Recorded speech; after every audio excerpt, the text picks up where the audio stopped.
Need high-quality video to promote your event, business, or band?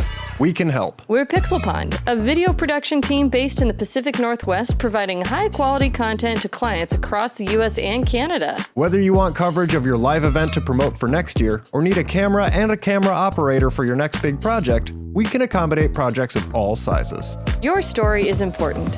Visit pixelpondllc.com or send an email to info@pixelpondllc.com to get started today. We can't wait to work with you.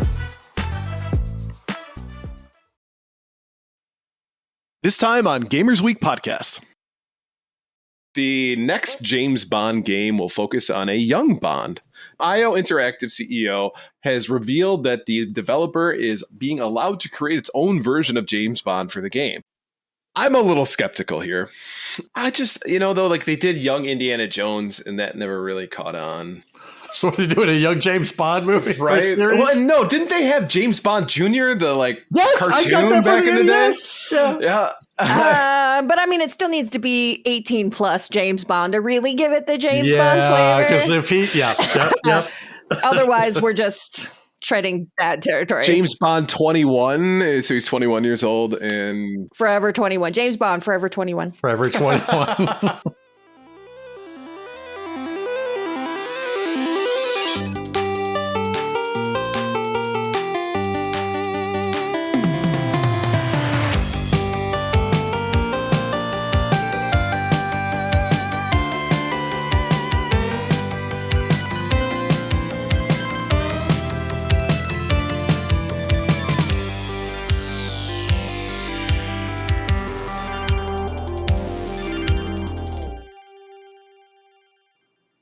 Before we get started, I wanted to give an update on a saga that was happening that we talked about here on the podcast. A saga. A saga. So remember 2 weeks ago when we were going over our PRGE pickups? Yeah. And I had mentioned that Mr. Blue was dying for a complete in box copy of Caveman Games. Mm-hmm. But we couldn't find a suitable one there. We could only find the manual. Right. So the Mad Milkman so kindly listened to the episode and remembered that fact. And he said, the local shop here has a copy. Let me go check it out for you. So he goes and looks. The box is beautiful. It's got the game. It's got the phone insert. All it's missing is the manual. Like a match made in heaven. A match made in heaven. And so here she is. Gorgeous. Oh, man. That's very minty. And I thought that everybody would like to see the moment in which it becomes complete in box. Oh, man. Yeah, put it in. Go, do it. No. Do it slowly. Do it, Simbo. Do it, Simbo. Ta-da! Complete in box Caveman Games. Caveman Games. And some people would probably be asking, why? Yeah. Or I'm sure there's is that? There's an awful lot of the why. You fall before me says, I can hear Link opening a chest. Maybe I'll add that in post. I love it. There you go. All right, why don't we get this show on the road? Welcome to Gamers Week podcast. Like the name says, we analyze the best, worst, and weirdest headlines of the past week of the video game industry. This is episode 137, and today is October 16th, 2024. My name is Ryan, aka retrogamebrews, and I will be your host for tonight's festivities. But I am not alone. First off, I have a man who plays more golf than anyone on the planet, and when the cart girl comes by, he hopes that she'll kiss his golf balls because it really helps his driver swing. Donnie, how you doing tonight? Do I need to wash them first? Do you like them squeaky clean? You don't care if they have a little bit of dirt on them? All right, that's good. I'm doing well, Ryan. How are you this evening? I'm doing fantastic. And second with me is a woman who is currently training to be a boxer but can't decide on her nickname for the ring. So tonight we are suggesting the following: Crimson Fury, Ginger Knockout, The Fiery Fist, Red Rage, and Red Hot Reckoning. Blue Williams. Blue, how you doing tonight? You know, I'm looking for a sparring partner, Ryan. Oh, please go and say those names one more time, please. Sure thing. Crimson Fury, Ginger Knockout, the Fiery Fist, Red Rage, and Red Hot Reckoning. In the chat, let us know which is your favorite. No, you know what? I kind of like Fiery Fist. I feel like that's a name that I could use across multiple platforms. Fire! Get that tattooed on her hand. Across the knuckles, Fire Fist. There we go. Yeah, so fire and then fist and then flames coming up from them onto the backs of your hands. That's perfect. So classy. Classy with a K. Webhead vote Ginger Knockout. Nope, I'm not speaking to any of you. All right, so why don't we jump into our reviews, reactions, and requests for the week. At PixelPond says, excellent discussion this week from the dangers of Roblox and how it's unregulated to the top 5 games to play for spooky season. Always a pleasure to listen and honored to be a sponsor. Thank you guys so much at PixelPond. We greatly appreciate that. Yes, thank you so much. We love you. You complete us. I love you. And at Gaming and Games says, Dorks Uncut, at least in Europe, and Blue stepping into a stream. You guys are killing me this morning. Glad we could make your mornings much brighter. By killing me, he meant it in a good way, I'm sure. Oh, Right. of course. Of course. And last up, Hector de Macho Man says, I listened to episode 134 and y'all were hilarious. You, my friends, have earned a follow. Thank you, sir. We appreciate that. We're glad you liked it. Yay! We have a friend. See how long it lasts.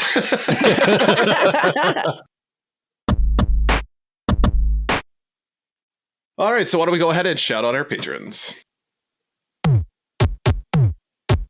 We couldn't do what we do without the help of our gorgeous patrons. Here are the generous folks supporting Gamers Week on Patreon. The Real Retro Game Brews, Fruitcakes Pickled Pepper, Ducks with Thick Thighs, Absolutely the Best Podcast, Wizard of Zardoz, Bots and Dugnut, Blues Little Sis, Loudmouth, Retroblast Pat, BNT Zilla Guy, The Mad Milkman, Seven Castle Forest, Crunchy Kong, Sheriff Snacks, Frank Grande, Love Retro BTW, Steven Sand, Ramboski, Terry Kinnair, A-Guild 2020, Don't Make Me Pull This Car Over, Sir Coffee of Housebun, first of his name, Hybrid Divide, You Fall Before Me, Davey PGH, the PixelPond family, including Shannon and Luke, Zach Huge Thanks, Number One Blue, Sick Voice Fan, John Moran, Sony with the Smashing Pumpkins, Evo Lust, Rise, Secret Best Friend, Mega Retro Man, Gamatroid, Moradib, Michael LeKite, Emo-esque, and Bill Tucker.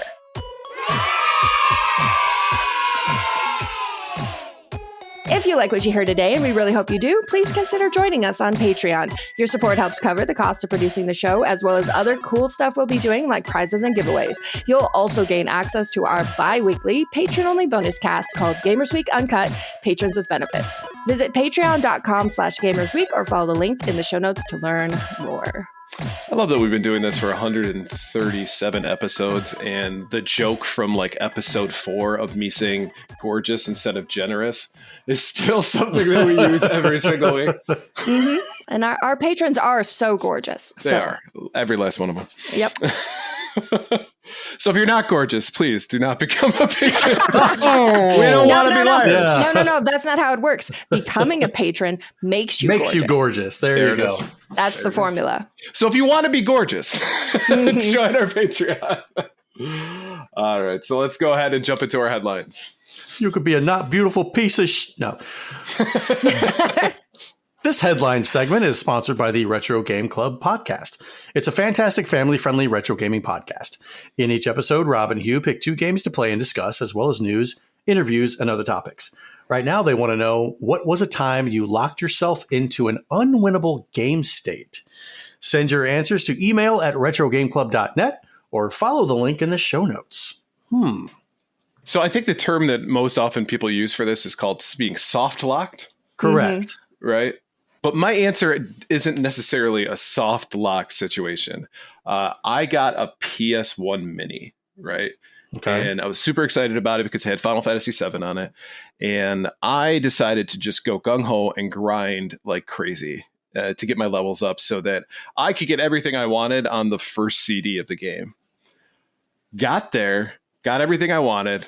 Middle of playing through just some random battle, right? And the thing freezes on me and wipes out all of my save states. We're talking like 45 hours worth of work. Just Ooh. Hybrid Divide says, bought a PS1 Mini? There's your unwinnable state right there. He's not wrong. Touche. Mine would be Ghosts and Goblins at the stage where it's the damn castle and you're climbing down. And if you hit this one breakable object, it gives you the fireball or the fire. And you can't do anything with the fire. So basically you have to start all over. You have to die, go back out, whatever. You can't go back up and go around and kind of like, hopefully the screen will make it disappear. Nope, it doesn't do that. The game was smart enough back then. It's like, nope, you're not going to get me like that. You come back and you're like, oh, so new. No, it's still the fire. I'm screwed. So that's my unwinnable game state. That game has ruined so many lives. Oh, God. So mine happened when I was playing Greedfall, which is a AA game. And, a lot of times those games have quirks to them. They don't have as many resources or as big of a team or can't do as much testing, whatever it is. So in Greedfall, you've got several companions and the circumstances in the game change based on how well you develop your relationships with your companions. I didn't know this that much on my first playthrough. And I didn't realize that there was a firm lock point beyond which a certain companion would turn on you if you hadn't done their quest. There was no warning. I just saw a building. I was like, I'm going to go in this building and see what happens. So I went inside the building. The companion turned on me. I was given the option to kill them or forgive them. I killed them because that guy. And then that meant that the whole army inside the building was after me. And I was not strong enough in the game. I didn't have proper weapons. Like I didn't have ammo for my gun. I didn't have anything and I couldn't get away. And I must have tried 20 times to get myself out of that circumstance and couldn't do it. The army just caught me and killed me within like 60 seconds every time. So you had to face the consequences for your actions. A novel idea this day and age. A novel idea. But I mean, I just had to start the game over because like I couldn't progress. And it was frustrating that in a game like that it just sprung this softlock state on you. Right. No warning whatsoever. There is one game that I cannot remember which one it was, but it was a game that I made that had a save point right as something happened. And like, I think I slipped up and made a mistake and then saved it. And then, so now like every time I loaded that back up, it was the result of the mistake. And I couldn't progress any further because of that. So I basically had to go, and this was back when I didn't save often.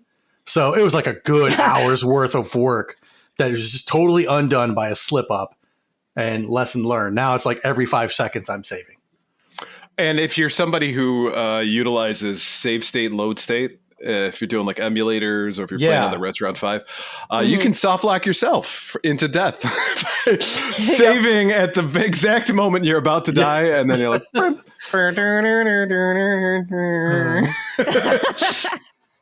all right. So first up for our headlines, Microsoft has yoinked its $1 Xbox Game Pass trial ahead of the release of the new Call of Duty, just like it did before Starfield came out.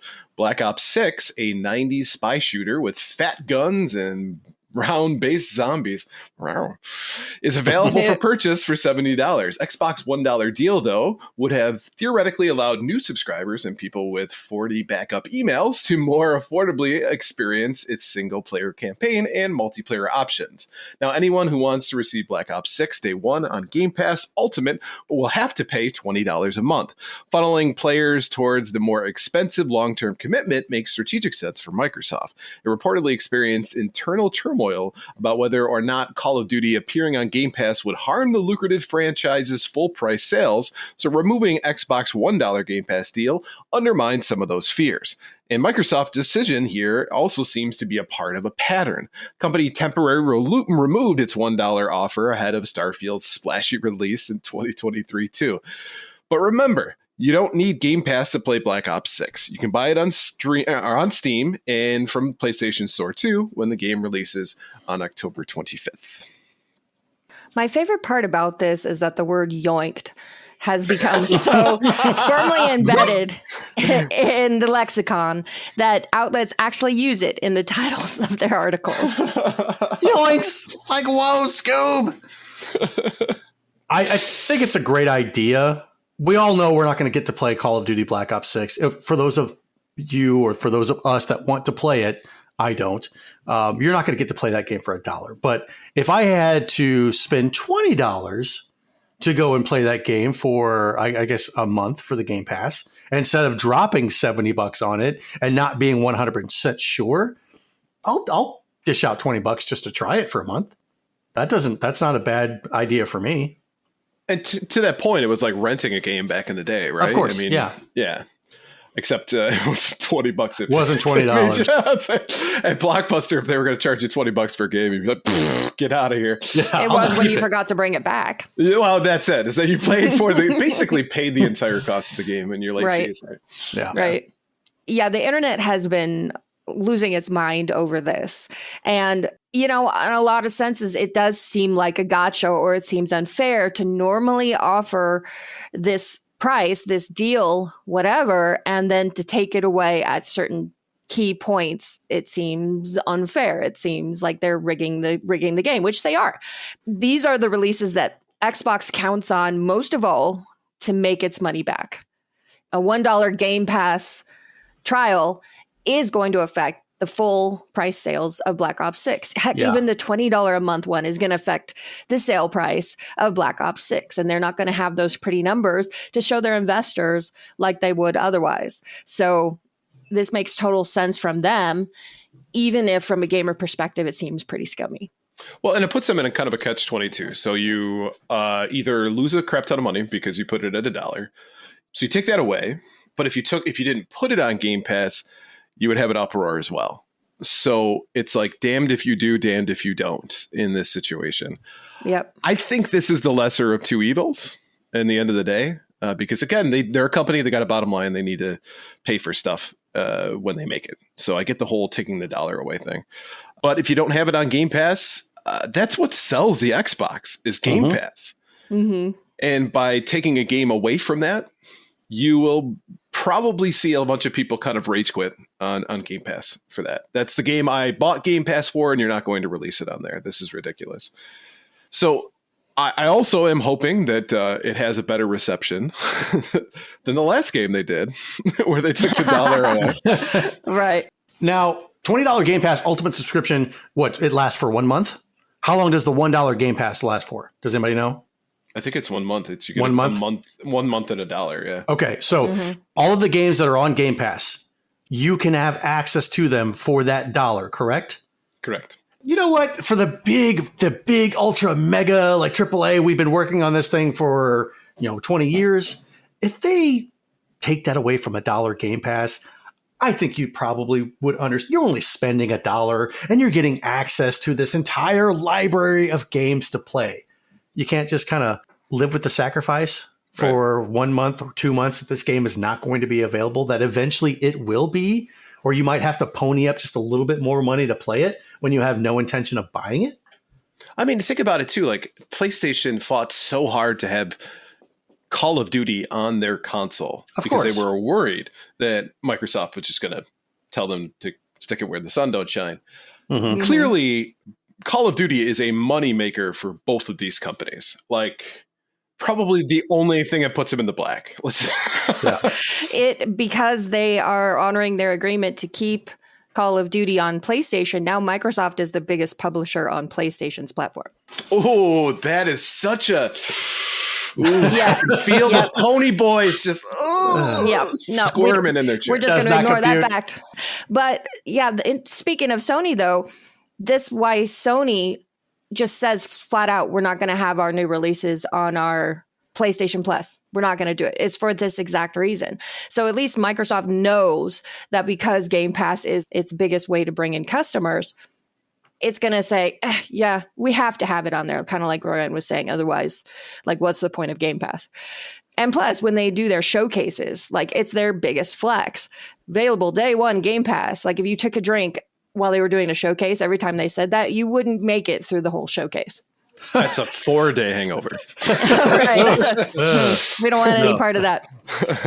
Mayonnaise Shay says, but Microsoft still isn't the biggest publisher on Xbox. Not even the biggest publisher on your own platform. I don't think Microsoft is anybody's biggest publisher, unless you count the checks they write. All right, next up, Nintendo is asking those who successfully signed up for its mysterious Switch Online playtest not to reveal what it is once it goes live. The nature of Nintendo Switch Online playtest program, which involves a 2.2 gigabyte download and runs from October 24th to November 6th, is unknown. But ahead of the test, Nintendo is sending successful applicants documentation that includes various requirements, one of which is a request that you do not discuss or disclose content from either the Nintendo Switch Online playtest program, test software, or website. And let's be honest, we all know how that's going to go. Speculation around the program is already rampant, with some suggesting that it might usher in the return of the Miiverse. Others have wondered whether it might have something to do with the Nintendo Switch Online retro games, such as a release of the GameCube games on the service. I know people love the Miiverse. What's the point of it? I think there was a reason it went away. Right. We can all agree that maybe it was a hot thing at one point, but there's a reason it went away. But I mean, they haven't done super secret playtests for any of the other new libraries that they put on the Switch online. So I don't think it's that they're releasing GameCube games on the service. It's got to be something else. No, what they're going to do is if you've got an Alarmo, right, now you're going to be able to utilize like hands-free motion controls like the Kinect, right? And you can hook that up to your Switch. And as you're dreaming and sleeping, you can play video games and score points, right? I'm telling you. Is this kind of like the goldfish playing video games and stuff like that? You're now the goldfish. Wow, that's deep. Oh, man. But actually, I thought that this probably did have something to do with Alarmo because the playtest was announced on the same day that Alarmo was announced. So if there's some sort of Alarmo integration that they needed guinea pigs for, that makes sense. But 2.2 gigs? Yeah, I don't know. Nothing's small anymore. There's no small downloads anymore. When Call of Duty has like 70 gig download that you have to do, screw that. This is peanuts. Yeah. But your average Switch only comes with 32 gigs, right? I forget, but it's not much. Yeah, it's 32, I think. So most of the games are obviously all the games are under 32, just for a capacity standpoint. So this is like, a little less than a tenth of your storage that you're being asked to put on your Nintendo Switch. Yeah, it's got to be something big and something new. Yeah. Satisfaction says a 2.2 gigabyte menu modifier with themes and music. Kind of like, I guess was the PlayStation 3 kind of like that? No, I guess. No, you could do that. You could do like wallpapers and stuff like that and little icons and that would be great. On the PS3 and the PS4. Yeah. I'd love to see that on the Switch. And then it took like 4 years of PS5 before they gave us an option in an update to have our own wallpapers. I don't know what you're talking about. When I logged in, you could choose it right away. There the whole time. Yeah. Right. If it is the GameCube, though, I would love to see them to be able to bring in some of the more like obscure titles into it, but they're not going to, right? No, they're not. But then bring in like, Double Dash then. Yes. And make it online so that people can actually now play in those tournaments that they've been shutting down for years. Right, because that's what Nintendo wants. They care about you and your ability to play their IPs in tournaments. But yeah, Double Dash Online would be awesome. Totally badass. It would be awesome. That would be a killer patron-only game night. Oh my God. Blue's not allowed to play though. Oh. You're a ringer. That's ridiculous. It's your favorite Mario Kart game. So? Yeah, exactly. Blue can destroy us all. 100%. The one and only time I played D's Double fine Dash, I didn't like it. Yeah, you either hate it or you love it. It really depends, right?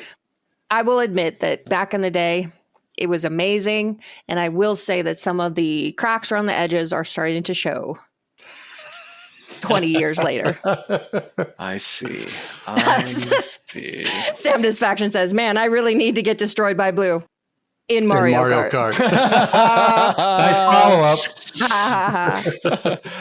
Damn it, Killjoy's going to take your spot and then wipe the floor with us as well, because he's had a lot of practice, right?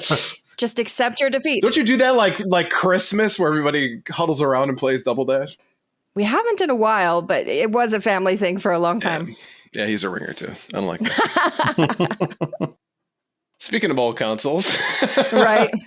retro console manufacturer Analogue will open pre-orders for its Nintendo 64 reimagining next week. Announced last October and launching this year, the Analogue 3D is a N64-like console that plugs into modern HD TVs and plays N64 games in 4K resolution.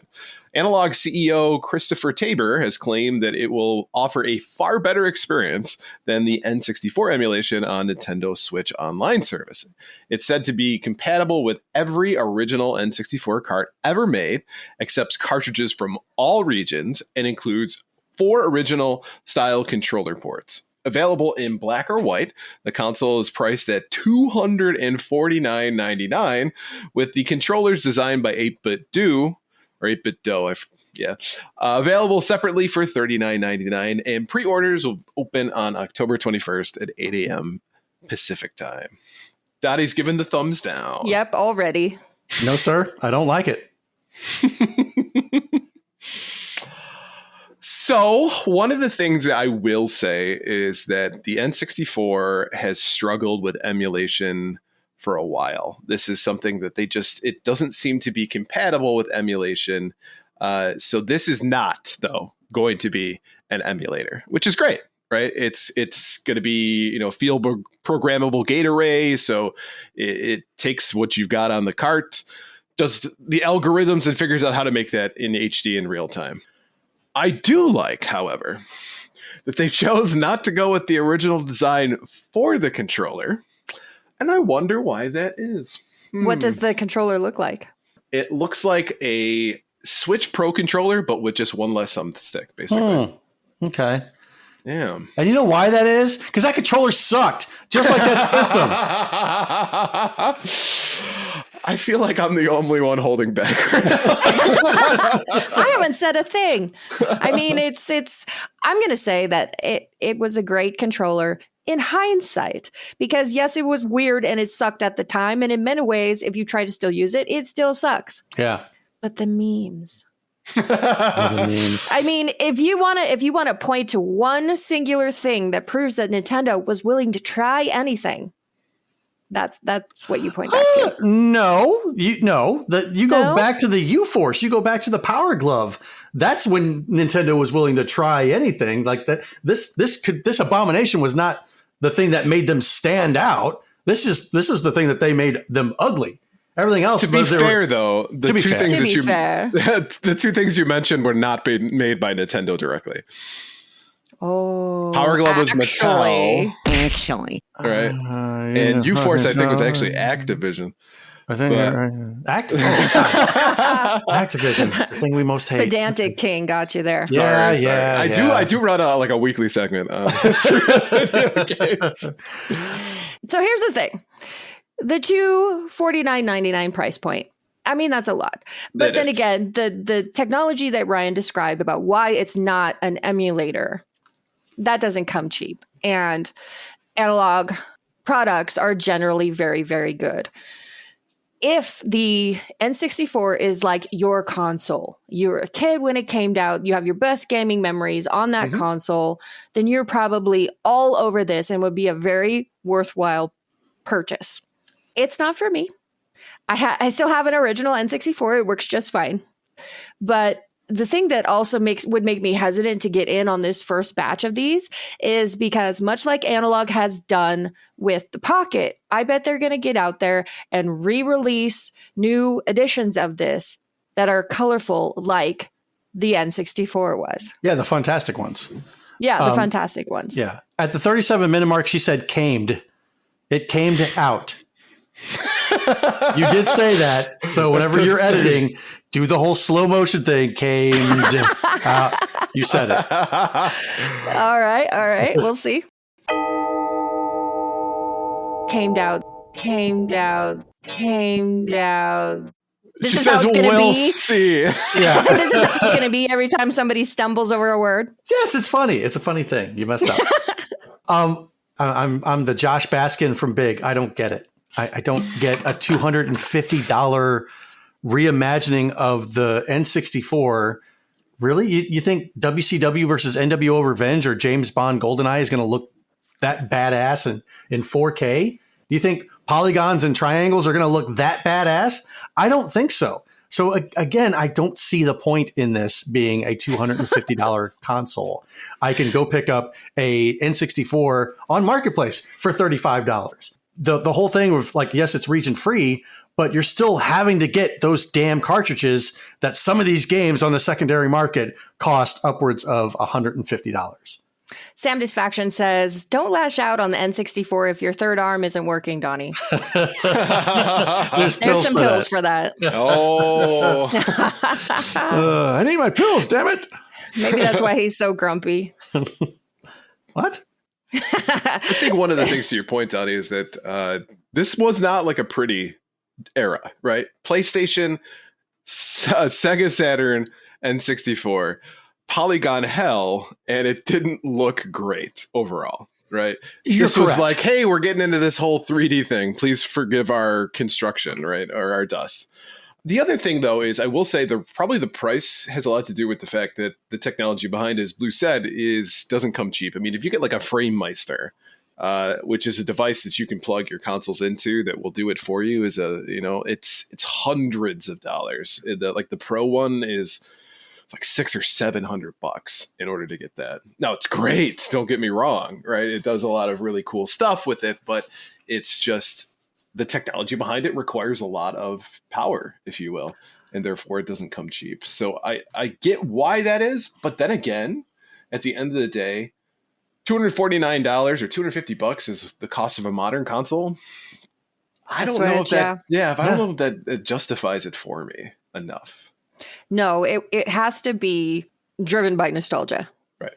Because I don't think anybody plays these games now and enjoys them without some sort of rose-colored glasses on. Right. Like, let's just all of us be honest just for a moment. You're never going to experience the same feelings you did as the first time you played that game, even though no matter how many times you go back and play it. Retro says, oh, did I arrive in time for the N64 bashing? Y'all know that 64 is the best console ever. And I heard or I saw this today, I think on some tweets or something like that. And people, the person that was authoring it said it was the best multiplayer console ever. And I'm thinking, is that just because it had 4 damn ports on the front? So did the GameCube. Well, but the GameCube came after that. But you said ever. Right. She didn't. Okay. Yeah. He did say ever. And he did. He said ever. Yeah. Ever. Mm-hmm. Forever. Yeah. Just like everything else that Analogue does, I'm sure this will sell out really fast. Oh, like that. Yeah. But to your point, I think I would rather wait and get one that's the smoke color or the gold one. I think I'll wait for those. Yeah, if I was going to do this, I would hold off because after the Pocket, like I wanted the Pocket, and then they came out with the glow in dark ones, and then they came out with like the metallic colors, and then they've got like the transparent ones. It's like, you're kidding me. Yeah. How many $300 Pockets do you think people can actually buy? They don't care how many you can buy. They just want you to buy it. Take out a second mortgage in your house. Right, of course. We don't care how you do it, just do it.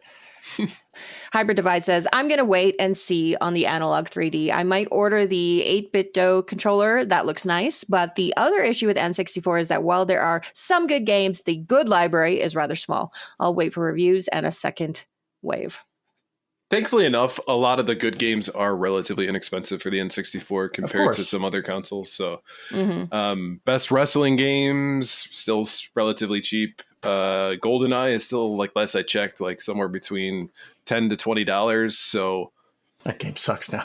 It's so hard to play. You can't play it, man. I love that game back in the day. Maybe with the 8-bit controller, you have a chance. I don't know. And I never even played the reimagining one that they came out with like last year or what have you. I still haven't checked that out. Yeah, you know what? It might be a fun nostalgic trip to play online with a couple of friends and stuff like that. But you're never going to have that same feeling that you had on a Friday or Saturday night, sitting around a bunch of people on a split screen, quad screen on a big ass Sony Trinitron playing GoldenEye. It's not going to work. And saying things like, "No, I'm not screen peeking. You're screen Yeah, exactly.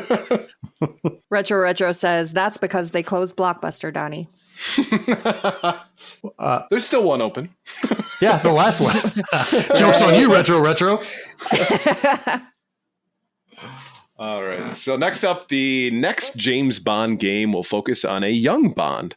Speak of the devil, as it aims to launch a new trilogy. In 2020, Hitman developer IO Interactive revealed that it's working on a Project 007. The first new James Bond video game for consoles since 007 Legends was released in 2012. Now, IO Interactive CEO Hakan Albrak has revealed that the developer is being allowed to create its own version of James Bond for the game. What's exciting about this project is that we actually got to do an original story, said Arbach. So it's not a gamification of a movie. It's completely beginning and becoming a story, hopefully, for a big trilogy out there in the future. Arbach didn't offer any concrete details when Project 007 will arrive, but noted that production's going amazingly well. I'm a little skeptical here. Me too. Them giving the keys to James Bond and being like, just make it yourself, just do whatever you want, you know? I mean, I feel like that's irresponsible in a way. You know, James Bond has been such a, obviously, from a movie perspective, like a franchise that has been beloved across generations. I can't think of a recent Bond movie, though. That there was No Time to Die. Which was when? Couple years ago, and that was the last one in the series with Daniel Craig. Right. Mm-hmm. Does anybody care about Bond anymore? That's what's going to be the next thing, though, is that it's been a while, and does anyone care? That's why they're doing this. They're bringing back a new version of Bond that nobody knows. It's a story that nobody knows. So it's not going to be based on one of the books or anything like that. And they're going to try to make people care about Bond again. I mean, Daniel Craig was about the only reason that I ever cared about Bond. And then, you know, his time is over and somebody else must feel the role. And it is very tragic, but. Chris Pratt. Oh, God, no. I might watch that. Bond, James Bond, right? Just for the blasphemy of the Bond name that it would be to see Chris Pratt trying to do that. And for him to utter his famous line of, I'm not sure what that is. And at this point, I'm too afraid to ask. That's James Bond. I mean, come on. Yeah. Q would hand him some contraption and he pretends to use it through the whole movie or whatever. Yeah. Dance off, bro. Me and you. Yeah. What a train wreck. Let's do it. But yeah, I think this is going to be a little bit like the Indiana Jones game that's coming out. It's going to be a younger version of the hero and a new story and a reason for people to get invested in this IP again. Hopefully. I see your point there. I just, though, like they did young Indiana Jones and that never really caught on.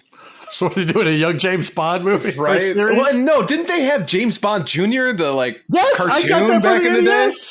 Yeah. But I mean, it still needs to be 18 plus James Bond to really give it the James Bond flavor. Because if he, yep. Otherwise, we're just treading bad territory. James Bond 21, so he's 21 years old and Forever 21. James Bond, Forever 21. Forever 21. Right. Just got out of going to Cambridge, right? And now he's ready to take on the world and gets recruited by spies. And he's really bad at first. He fumbles his gun, right? Shoots somebody in the ass by mistaken, right? You're really bad at stealth at the beginning of the game because the controls are all up, It's like Mr. Bean. Oh my the gun. God. He's like, tranquilizer gun. Just like, how's this? The heads of everybody at the James Bond estate just explode. Johnny English. Yeah, basically, you're right. That would be Johnny English.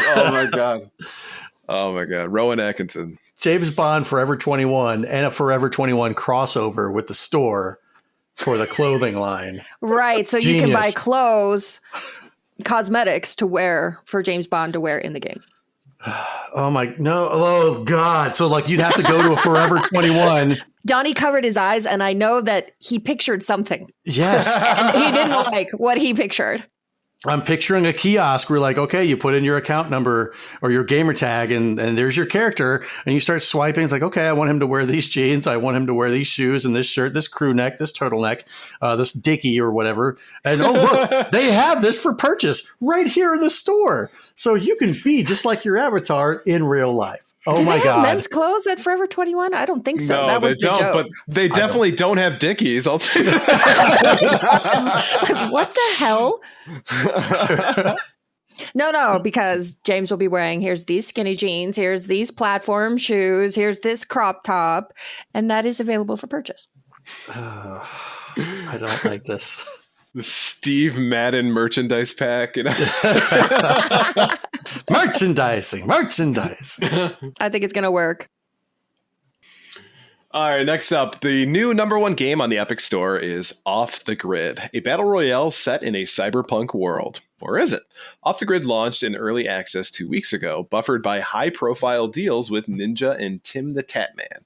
What often went unsaid, however, was that this was actually a Web3 crypto-based game, a genre that has performed very badly in the mainstream market. Now, the game is being lauded as the #1 game on the Epic Store, but that may be because Steam has banned W3/crypto/NFT games from its platform. However, much of its non-sponsored online hype is coming from not from gamers, but from Web3 NFT guys and sites like Decrypt, NFT Plazas, and Blockchain Gamer Biz. That is such a stupid name. Yep. It remains to be seen if this title will catch on with mainstream gamers. It does not remain to be seen. It absolutely will not. I'm a crystal ball right in front of me. I saw it. The answer is no. Well, here's the thing. #1, an Epic Game Store. It's great. It's a new free-to-play battle royale. You got to get in there. Tim the Tatman and Ninja are hyping this up. Of course, they're paid to say as much, but it's the best battle royale out there. The game you need to be playing. Blah blah blah. It even has a ninja skin that you can wear while you're playing the game. And Mr. Blue showed me some gameplay, and I lasted about 2 minutes looking at the back of Ninja's blue head before I couldn't take it anymore. But the gameplay looks like Apex Legends and Call of Duty and Fortnite had a horrible night together, and the result is this abomination of a child Off the Grid. A battle royale baby. A battle royale baby that just none of the parents really want to talk about. Kill me. Quaid.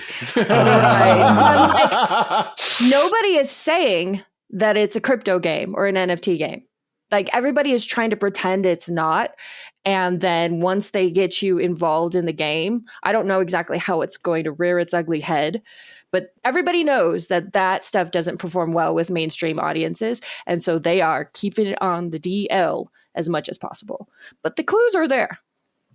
So what they're going to do more than likely then is have you purchase microtransactions for things that you think you're getting, right? And then all of a sudden it's going to inflate the cost of this crypto that you've apparently invested in, and everybody's just going to dump, right? And so... you're gone. All your money's out of there. And the people who invested in the game and developed the game are just going to walk away with fat pockets and laughing all day long. Crypto seems to be nothing but a Ponzi scheme anymore. Retro says COD, Apex, and a bottle of tequila.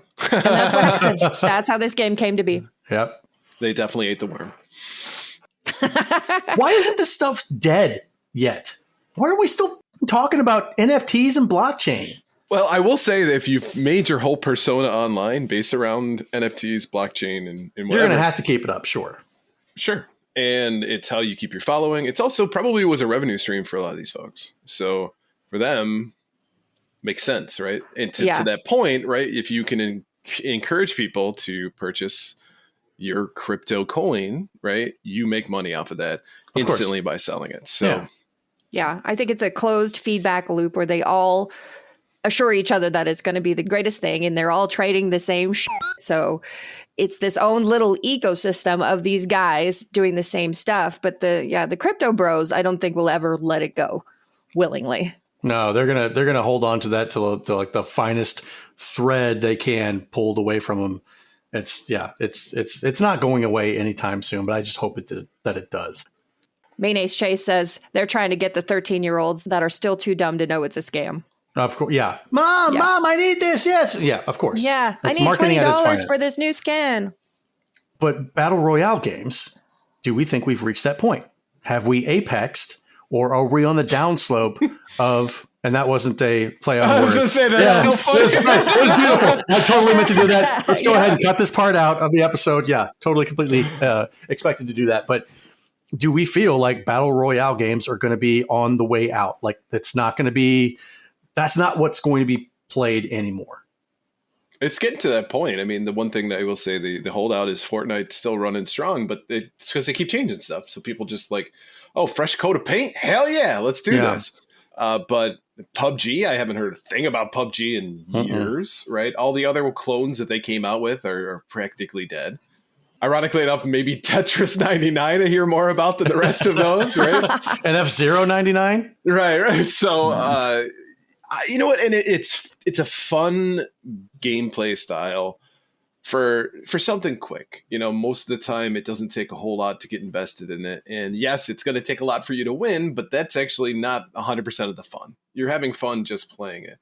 But at the end of the day, that becomes a pretty tiresome thing, is to constantly be going into the same maps, the same weapons are going to be around. You know, it's not interesting. And that's why I'm surprised Fortnite has gotten away with, you know, of course they do season passes, so they change up what the maps look like. But for an entire season, it's the same damn map. That's what I loved about playing first person shooters back in the day on multiplayer, was that it was a map was different practically every time you played a new round, right? They put it on random and rotation. You had to get good at each style of play for the map. Get good? Wow. How dare. I don't think Battle Royale is on the way out because people are tired of Battle Royales. I think people are tired of the money grabs and the cheap knockoffs, the Concords that have come out that are chasing trends that are 6 years old. I think if somebody can find something to do with a Battle Royale that is new and fresh, then it would be right back in there.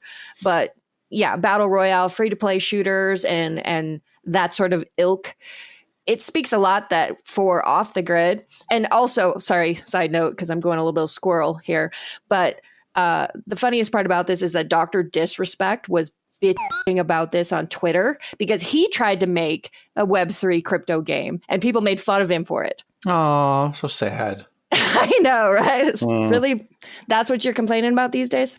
Right. But I think it speaks a lot that they had to have names like Ninja and Tim the Tap Man to get any attention for this game, because otherwise it's just lost in the sea of free-to-play shooters. There is nothing special about it. Yep. Hybrid Divide says Dr. Disrespect got disrespected. Ooh, sick burn. Who'd have thunk it? All right, so why don't we go ahead and take a look at the top 3 new releases. All right. First up this week is Teenage Mutant Ninja Turtles Mutants Unleashed, out on PS5, Xbox Series X and S, PS4, Xbox One, Switch, and PC. Join the legendary Turtle Brothers straight from the sewer and slide into this new adventure of shell-shocking proportions. Help the citizens find the mutant newbies, deliver pizzas, and build your graffiti collection in this 3D platform beat-em-up. Next is Retro Realms Ash vs. Evil Dead and Retro Realms Halloween, out on PS5, Xbox Series X and S, PS4, Xbox One, Switch, and PC. Step into a 16-bit pixel art world filled with gory good fun as horror legends Michael Myers and Ash Williams slice and shoot your way across multiple levels of terrifying platformer action filled with familiar sights and sounds from both the original Halloween film and the Starz television series Ash vs. Evil Dead. Each character includes their own playstyle, story, and achievements to unlock. It's the ultimate arcade experience with iconic legends of horror. And last up, Super Mario Party Jamboree, out on Switch. The Mario Party series is back and more jam-packed than ever, with over 110 mini-games, new online and offline modes, and plenty of customization choices. There's something for every kind of partygoer. So out of these 3, what are you in for, Donnie? I can tell you it's not Mario Party. I've got a couple of Mario Parties for the N64 and for the GameCube. I don't really care to play them. I'm not that type of game person to play with others, so that's immediately off my list. Donnie doesn't play well with others. Not true. In certain situations, I do. But what are you saying, Ryan? I can't. Nothing. Teenage Mutant Ninja Turtles: Mutants Unleashed. I've checked the gameplay. It looks amazing. It looks like, and they nailed it on the head with the description: a platform beat 'em up. It is your traditional beat 'em up mixed with Super Mario Odyssey. That's the first thing I saw, or that I thought of whenever I saw it. It looks great, looks amazing. Retro Realms, Ash vs. Evil Dead, Retro Realms Halloween. We talked about this a couple of episodes ago. Yeah, I'm interested. I'm interested to see how it plays. The whole arcade platformer, side scroller. How is it going to work with what's the difference between the Ash version and the Halloween version and all that? I think out of the two, I'm probably more so inclined with the Mutants Unleashed, but I definitely want to try both of these. All right. What about you, Ryan? So I'm actually gonna take the opposite route with Teenage Mutant Ninja Turtles: Mutant Unleashed. This reminds me so much of the GameCube TMNT games that were platform beat 'em ups that I got bored with so quickly. I maybe made it an hour into those, and I really wanted to like it because it's Teenage Mutant Ninja Turtles, and I love me some turtles, but I just didn't like the gameplay. I like Toidles. I like turtles. I got to be honest with you. I prefer 2D beat 'em ups, so it's just not for me in that way. I love the art style is pretty cool. I love the new kind of look to it. And it reminds me a lot more of the Out of Their Shells tour Turtles than it does the originals, right? But not for me. Mario Party, I got to play one of the most recent ones lately, and that game has just become so incredibly complex and convoluted. Taking a look back, it's just there's so many different things that happen. There's like 18 different paths, and there's choices that you can make, and like it just becomes more and more complex. It's like, how much more can we pack into this thing? Did we play the same Mario Party? I played the most recent one, I think, before Jamboree, and this was, and maybe that was just like my experience because the last time I think I played a Mario Party game was on Wii. Before that. Mm-hmm. Yeah. So, he's talking about a video game, Blue, not a game with a guy named Mario. My mistake. Because that party was boring. So that leaves me with Retro Realms, Ash vs. Dead, and Retro Realms Halloween. I told you I like 2D beat 'em ups. This is what this basically is it's a 16-bit version of 2D beat 'em ups. Actually reminds me of like that old AVGN game that they came out with. Very similar looking, right? Where everything explodes. This is, I think he's a producer or something. I mean, his logo is on the game. Right. So. Love it. Looks great. Sounds fun. It's, I kind of like the fact that you get to play as Ash, who is considered to be a protagonist, right? And then you also get to play as Mike Myers, which is the antagonist, right? Now, who you root for doesn't matter because most of the time I'm rooting for Mike in those movies. But nonetheless, I love the fact that you get to choose, right? So whatever you're feeling that day, go ahead, kill the babysitter or, kill the evil spirits. But I'm definitely checking this one out. I'm excited for it. And I'm going to get it on my PlayStation 5. They shouldn't be having unprotected sex. Go get him, Mike. Wait, isn't that Friday the 13th? Either or. It happens. Right. Satisfaction says, wow, looks like the time to retire from gaming is getting closer when you say Mario Party is complex. I'm old. I don't need that many choices. All right. And Blue, what about you? What are you picking this week? So, Teenage Mutant Ninja Turtles, Mutants Unleashed. It looks fun. It looks like it would be a good time. I still haven't finished Shredder's Revenge. So this is probably not something that I'm going to jump on right away. I'll wait, maybe pick it up on a sale one day, but it looks great. Retro Realms, Ash vs. Evil Dead, and Halloween. So they have a double feature pack where you can buy both of them in one. And as I understand it, you can take characters from one game and play with them in the other game. And you can unlock other characters that are in the movies as well. And each character like has its own story. So the replayability of these seems like it's really high. And plus, what's cool is they have a collector's edition that is shaped like a old school VHS. The cover looks like an old horror movie that you would see on a Blockbuster shelf. Like the edges are kind of faded and everything. Yeah, Love worn. Yeah, nice. It's so cool looking. I still haven't played Shredder's Revenge. I already ordered Retro Realms, Ash vs. Evil Dead, and Halloween. So just waiting for that to arrive. And then that brings me to Super Mario Party Jamboree, which that's why I was so surprised at your description, Ryan, because that's been my biggest complaint of these titles post GameCube, is that on the GameCube, they were so ruthless. Like you would end friendships, your family would disown you over Mario Party on the GameCube. There was no mercy, no f***s given. Since then, they have really, in my opinion, dumbed it down, made it more like a everybody wins. Look, it's so easy. Here's all these things so little kids can play it and blah, blah, blah. So the last couple Mario parties I really haven't liked. You okay there, Don? Sorry, you fall before me, said he'll play with me, and then his arcade stick is ready. And that's just getting me all... Oh, he's stroking himself. Chicken's done. So the early reviews of Mario Party Jamboree are either like 10s, it's amazing, it's the best game in the series, or 5s. It sucks, it's boring, it's whatever. So I don't know who to believe. And I need somebody whose opinion I trust to get it for me and play it and tell me what they think. Well, I guess that takes me out of the equation. Yeah, both of you. So someone in the chat. Webhead says, totally agree about Mario Party. GameCube was a bloodbath. And I think a lot of that had to do with the mini games, right? Because you were just so ruthless in the mini games. I get that, but I don't know. All these branching paths. I just want a circle, for crying out loud. Oh my God, Brian, that's just sad. I know. Ryan loved Candyland, except for the branching paths. That's why Monopoly's easy, right? Right, yeah. Much easier. Sam Disfaction says, his stick has drift, Donnie. You need to lubricate it. Oh, you know, the WD-40, Didn't we have something man. about taking pills for that?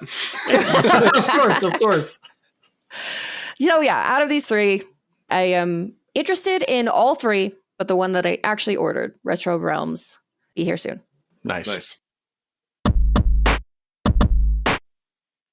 All right, before we move on, let's take a quick break to talk about our sponsor. This segment is proudly sponsored by A Gamer Looks at 40 podcast. The show explores the history of video games through the stories and experiences of the people who lived it. This week, Bill is doing a side quest episode of random opinions and intros before diving headfirst into Final Fantasy VII. So this week's question is, as a kid, did you ever dress up as a video game character for Halloween? And if so, who did you go trick-or-treating as? If not, share your most embarrassing Halloween costume. Let Bill know your answer by sending him a tweet at gamerlooks@40 on Twitter. Never dressed up as a video game character as a kid. Yes, so tell us your most embarrassing one.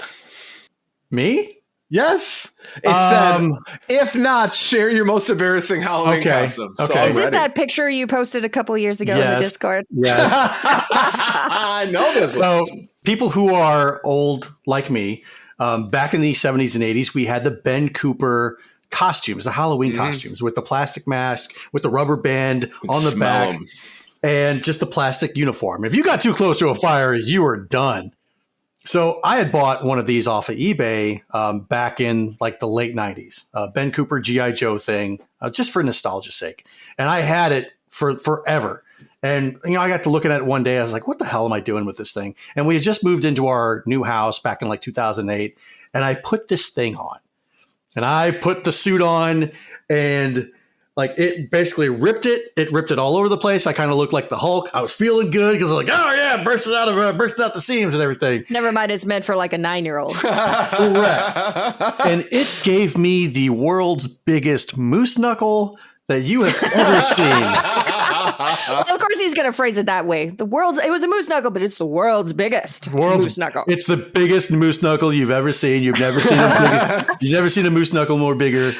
But it's either that one or whenever we went to a Halloween sort of like a slumber party where you dressed up in your pajamas, and I wore a robe with slippers, a t-shirt, and a thong underneath. So to me, to everybody else, it looked like you were just walking around in your house coat, your slippers and everything like that, having a cup of coffee. But once you opened up the robe, you saw... Then it's party time. Then it's party time. Draken253 says, Mario Party is great, but recently I've been playing Pummel Party on Steam with friends and family. So that's what I should be looking into instead. I agree. Check Pummel Party. That might be a game that overtakes Call of Duty and Warzone and all that stuff. I'm looking for something new because honestly, I have not had the desire to play Warzone at all recently. So I think it's time. It says recently, but he played it like 2 days ago. Which was 2 days ago.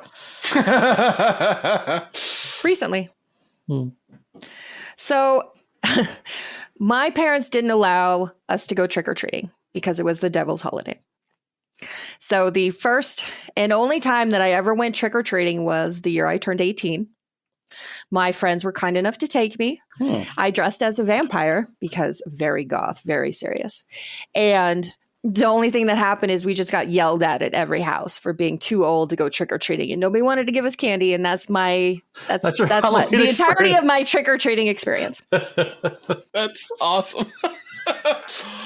So I actually did dress up as video game characters, and it was one of those things. There was one of two costumes you wore, right? One you bought from the store, and one your mom made or your parents made. Well, this was a parents made. We went to Party City. We purchased tablecloths, right?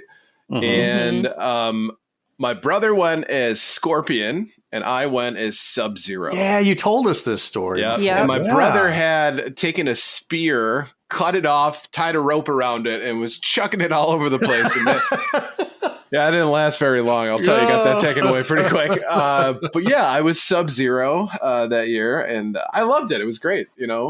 Mom wrapped us in tablecloths, and it actually ended up looking pretty good because we showed her a picture of it. She went, "All right, I'll figure it out." And I thought it was the coolest thing ever. Maybe I should do that this year. Is just go and make my own tablecloth for old time's sake, right? Yeah. How did you do Sub-Zero? Did you were you throwing ice cubes at people, just chucking at them? No, you just do you feel it, and then the vibe is there. No, I was doing like his most annoying attack and just sliding foot first into people, right?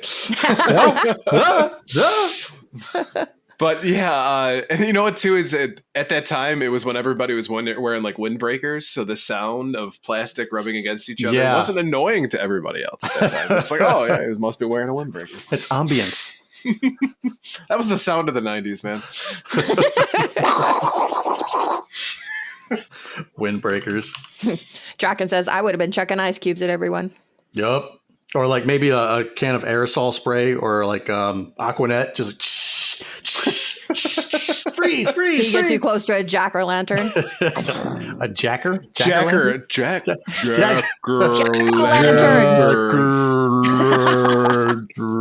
No, I'm just done talking.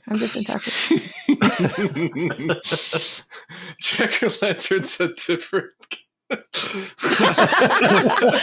That's what you get when you're a grown-up.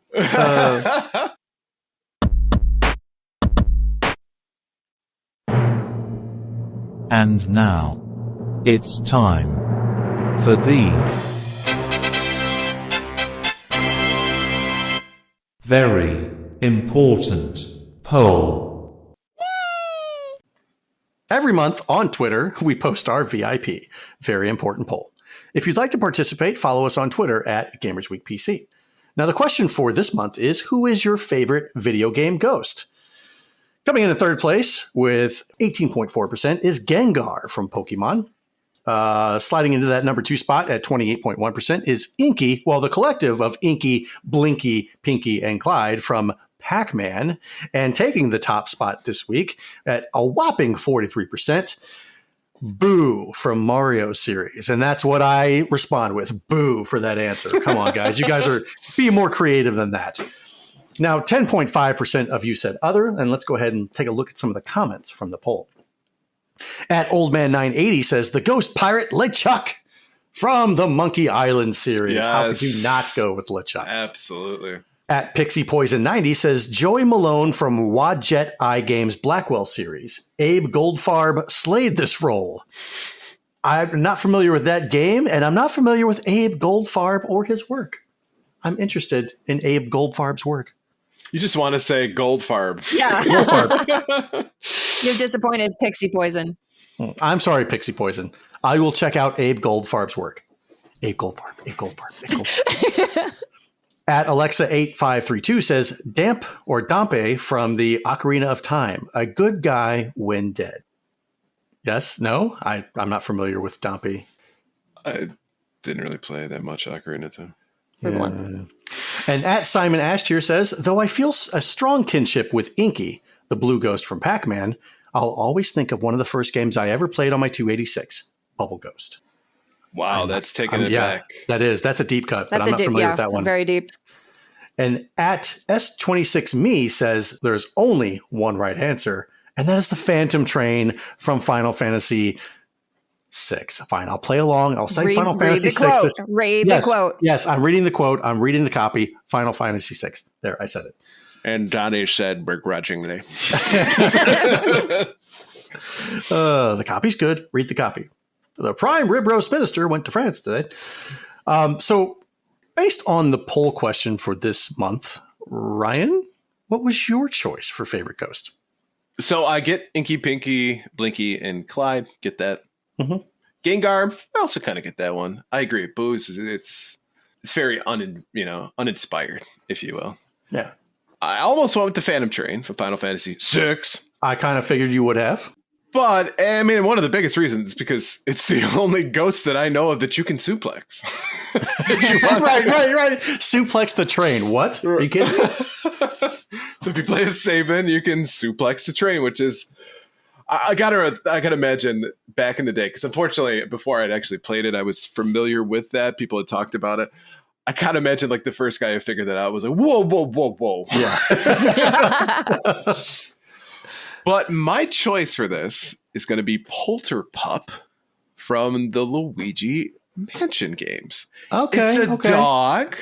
He's your best friend. He's an enemy. He's more like a nuisance in Dark Moon, but in Luigi's Mansion 3, he's your best friend. He's part of. He helps you learn the game because he's like a tutorial character as well. He heals all of your HP in both versions of the game if you've got a golden bone, right? Yeah, you do. Think about this. One of the things that it's tough owning a pet because someday you know that you'll outlive them. If the dog's already dead, you're good. And no vet bills.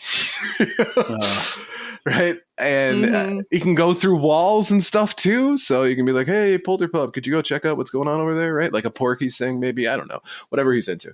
But nonetheless. Porky's thing? You've seen that movie. Exactly, yes. Beulah Ballbreaker. So I think Polterpup is the perfect answer for this. Best ghost in video game of all time. That's what I'm going with. I like it. I like that answer. Very creative. So I voted Boo. Yep, knew it. Yep. There's a lot of Boo hate going on right now, but you know what? He's iconic. He's been around since almost the beginning. And during my GameCube phase, I played as Boo every chance I got. He's my boy.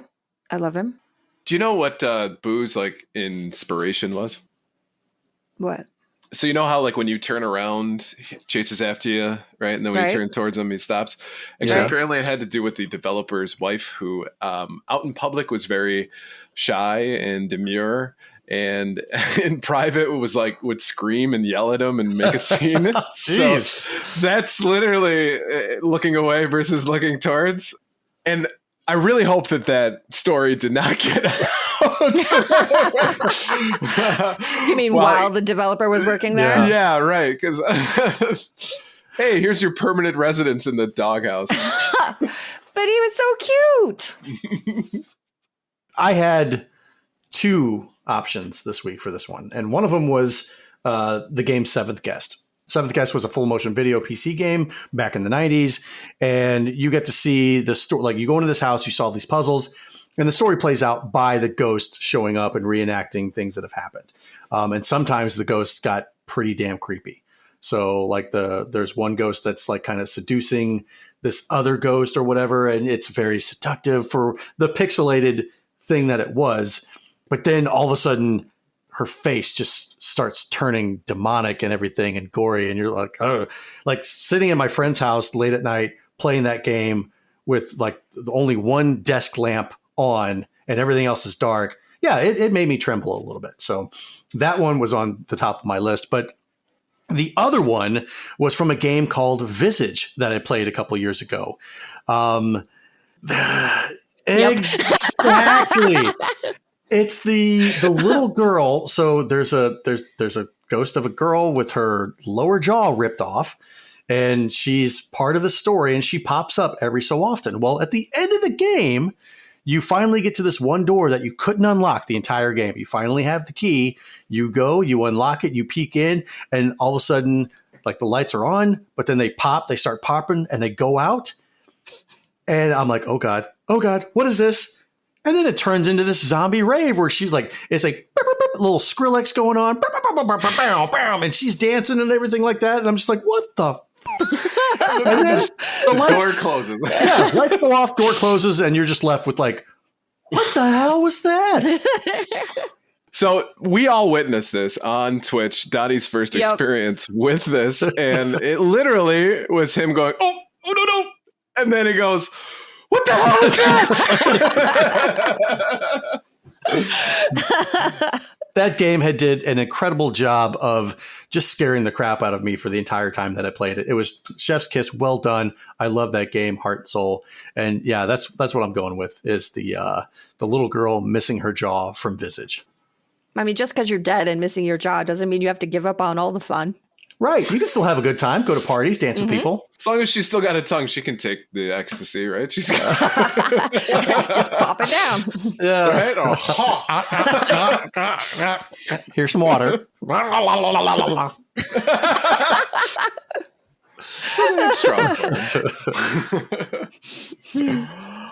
All right, so why don't we go ahead and wrap things up? Thank you for listening to episode 137 of Gamers Week Podcast, and a big thank you to the Retro Game Club Podcast, Love Retro BTW, A Gamer Looks at 40 Podcasts, and Pixel Pawn Production Company for sponsoring this episode. Don't forget to check out their links in the show notes. If you want to connect with Gamers Week, follow us on Twitter at Gamers Week PC. Watch us right here on Twitch at twitch.tv/Gamers Week Podcast, where we will record live every Wednesday at 8:30 Central Standard Time. Email us at gamersweekpodcast@gmail.com. Visit our Moich store at gamers-week-podcast.creator-spring.com. If you want to do it the easy way, follow the link in the show notes. And last but not least, join us on Patreon, patreon.com/gamersweek. And finally, since you made it all the way to the end of the episode, leave us a rating and review to let us know how we did. Really do value your feedback. And while you're there, consider subscribing on iTunes, Spotify, or your podcast platform of choice. I think the real reason Donnie was so upset was that he was not cool enough to be invited to the zombie girl rave party. He's got a point. I was invited. Not allowed. I was given a key. But they shut you By out. her? No. Did she give you the key? Somebody gave me the key. Somebody gave me the passcode to go into this party, and I checked it out. And she shut the door on you. So clearly you were fine. Yep, sorry. You got to go to the losers rave party. Oh, are you guys there with me? No, we're at the cool party. You're at the cool part. Okay. I'm the odd man out. You guys are going to leave me just to go to the... Okay. I see how it is. I mean, those zombie girls, they know how to get down. It's hard to go down without a jaw. As we already established, she still has the tongue. All right. Good night, everyone. Good night.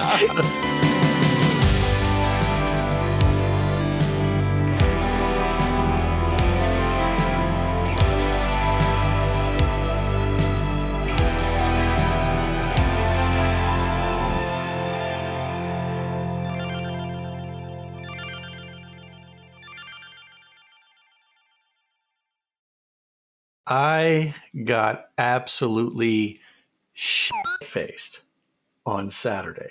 Oh no! What And happened? Came out of nowhere. It was just the 37 beers that you had. Right? Who knew? I mean, Who knew? that's the limit. That's the limit. 36 would have been fine. In a row? Oh, well played. Well played.